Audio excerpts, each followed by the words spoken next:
धरण पाणलोट क्षेत्रात पुन्हा पाऊस होत आहे। कोयना आणि चांदोली धरणात पाण्याची आवक वाढली आहे। धरण भरल्याने सायंकाळी कोयना धरणाचे 6 दरवाजे 4 फुटांनी उचलून 39,627 क्युसेक विसर्ग करण्यात आलाय, तर चांदोली धरणातून 1,000 ने विसर्ग वाढवून 3,940 क्युसेक विसर्ग सुरू करण्यात आलाय। त्यामुळे कृष्णा आणि वारणा नदीपात्रात पाण्याची वाढ होणार आहे।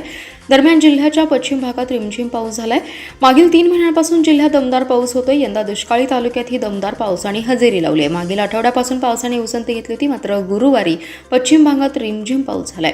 धरण पाणलोट क्षेत्रात पुन्हा पाऊस होतोय। धरणात 24 तासात 43 मिलीमीटर पाऊस झालाय, तर गुरुवारी धरणात 105.25 टीएमसी पाणीसाठा झाला। धरण पूर्ण क्षमतेने भरल्याने विसर्ग वाढवण्यात आलाय। सायंकाळी धरणाचे 6 दरवाजे 4 फुटांनी उघडून 39,627 क्युसेकने पाणी सोडण्यात येते। तर चांदोली धरण क्षेत्रात 42 मिलीमीटर पाऊस झालाय।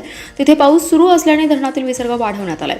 वक्र दरवाजाद्वारे 2,540 क्युसेक व विद्युत जनित्रातून 1,400 क्युसेक असे मिळून 3,940 क्युसेक विसर्ग सुरू आहे।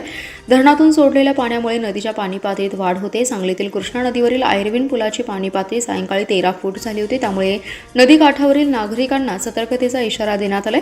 तसेच पावसाचे प्रमाण वाढल्यास धरणातून आणखी विसर्ग वाढवण्यात येणार असल्याचे जलसंपदा विभागाच्या वतीने सांगण्यात आले।